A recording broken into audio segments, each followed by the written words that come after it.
The Climate Change Deadline. Delivering a speech for purpose of communication.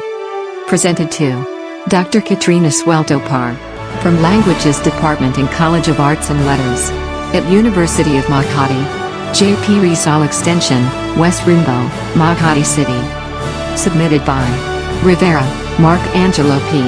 from 1A AppDev. Submitted date June 5, 2022. Good day, ladies and gentlemen. I am Mark Angelo Rivera from 1A AppDev. The biggest threat we are experiencing right now is climate change. It's very dangerous if we don't tackle it because its consequences are deadly. Believe it or not, climate change is real, and the human beings are responsible for majority of it. Today, we are experiencing pandemic, but on the other hand, the COVID-19 pandemic that caused limitations on travel in different countries around the globe drastically decreased air pollution and greenhouse gas emissions within just a few weeks. That sudden change gave us the result that COVID-19 helped our Mother Nature heal and help us in fighting climate change.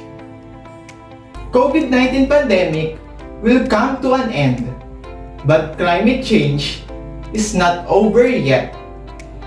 Over the years, so many people spoken up about climate change. These include world leaders, celebrities, politicians, and even common people like me. Climate change is now affecting every country on every continent. It is disrupting national economies and affecting lives, costing people, communities, and countries dearly today and even more tomorrow. Philippines is the third most vulnerable country to climate change according to the 2017 World Risk Report. Impact of climate change in the Philippines are immense, including annual losses in GDP, changes in rainfall patterns and distribution, drought, threats on biodiversity, food security, sea level rise, public health risks, and more extreme weather events. The greenhouse gas emissions from human activities are continuing to rise and driving climate change. They are now at their highest levels in history. Without action, the world's average surface temperature is projected to rise over the 21st century and is likely to surpass 3 degrees Celsius this century, with some areas of the world expected to warm even more. The poorest and most vulnerable people are being affected the most. And it is surprising how little importance people give to the lasting impact of their seemingly trivial actions in climate change. Humans have caused major climate changes to happen already, and we have set in motion more changes still. However, if we stop emitting greenhouse gases today, the rise in global temperatures will begin to flatten within a few years. Temperatures will then plateau but remain well elevated for many centuries. There is a time lag between what we do and when we feel it, but the lag is less than a decade. Today, we have 8 years left to prevent irreversible damage from climate change. Are we running out of time to stop climate change?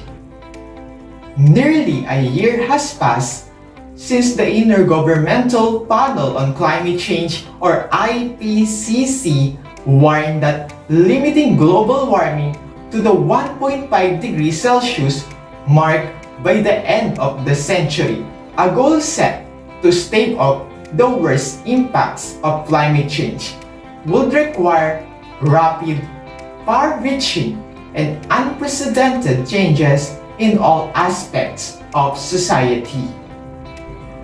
We must treat climate change as an immediate threat, just as we must treat the connected crisis of nature and biodiversity loss, pollution, and waste as immediate threats. Climate change exacerbates already grave risks to biodiversity and natural and managed habitats. Ecosystem degradation damages nature's ability to reduce the force of climate change. By reducing greenhouse gases will not only slow climate change, but improve air quality. It's time to get serious because every tons of carbon dioxide emission adds to global warming. As United Nations Framework Convention on Climate Change or UNFCCC noted, just 110 of 191 parties to the convention have submitted new or updated NDCs ahead the next climate COP. To address climate change, countries adopted the Paris Agreement at the 21st Conference of the Parties or COP21 in Paris on December 12, 2015. The agreement entered into force less than a year later. In the agreement, all countries agreed to work to limit global temperature rise to well below 2 degrees Celsius, and given the grave risk, to strive for 1.5 degrees Celsius. Implementation of the Paris Agreement is essential for the achievement of the Sustainable Development Goals and provides a roadmap for climate actions that will reduce emissions and build climate resilience. Governments need to make their net zero plans an integral part of their Paris commitments. The developed countries like USA, Russia, and China must finance and support developing countries to adapt to climate change as promised in the Paris Agreement. They must decarbonize faster, restore natural systems that draw down carbon, cut out methane and other greenhouse gases faster. And every business, every investor, every citizen needs to play their part. Some politicians and writers have thrown their hands up in the air and argued that it's too late and that human civilization is simply not up to the task. Others, meanwhile, took the report as a call to arms, reframing one of its points as a political organizing message. We have only 8 years to stop climate change and the clock is ticking. A year later, we're down to 7. Others say we can stop climate change because it's already here and it's already too late to reverse many of its catastrophic effects. For me, what's true is that things are on track to get much worse over the course of this century, and that if we're going to stop those things from happening, society is going to have to start hitting some important deadlines fast. So, what we need to do? What are the steps? It's not too late to avoid or limit some of the worst effects of climate change. Responding to climate change will involve 2 approaches. First is mitigation. It happens when we are reducing the flow of greenhouse gases in the atmosphere. We can reduce greenhouse gas emissions by making power on site with renewables and other climate-friendly energy resources. Examples include rooftop solar panels solar water heating, small-scale wind generation, fuel cells powered by natural gas or renewable hydrogen, and geothermal energy. And lastly, second is adaptation. We need to learn to live with and adapt to the climate change that has already been set in motion. Humans can adapt to climate change by reducing their vulnerability to its impacts. Actions such as moving to higher ground to avoid rising sea levels, planting new crops that will thrive under new climate conditions, or using new building technologies represent adaptation strategies.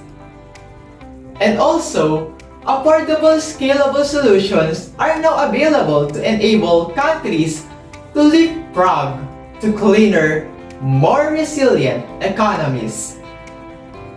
The pace of change is quickening as more people are turning to renewable energy and a range of other measures that will reduce emissions and increase adaptation efforts. But climate change is a global challenge that does not respect national borders. Emissions anywhere affect people everywhere.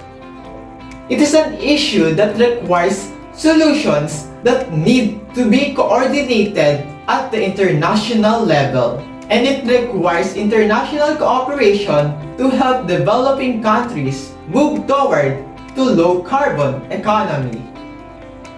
To conclude, natural systems around the world are being affected by regional climate changes.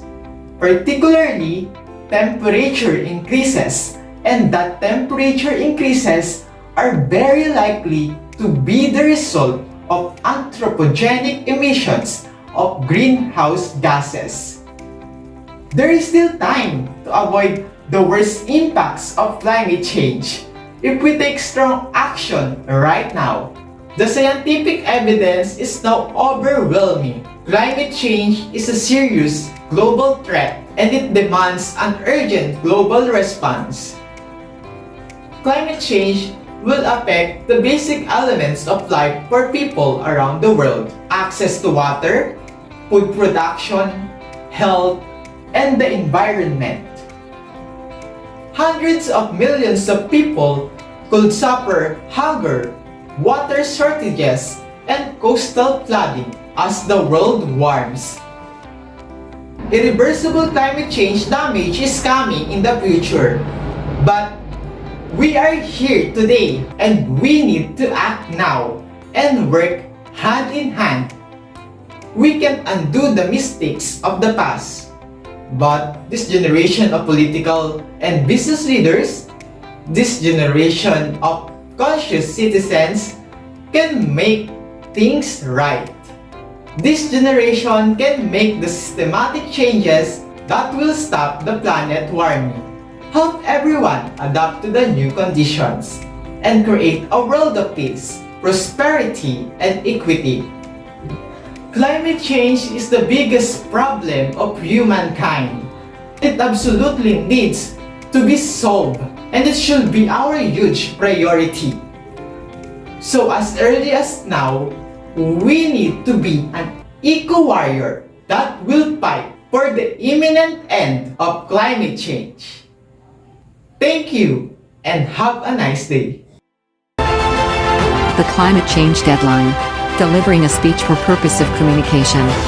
Presented to Dr. Katrina Sweltopar from Languages Department in College of Arts and Letters at University of Makati, J.P. Rizal Extension, West Rimbo, Makati City.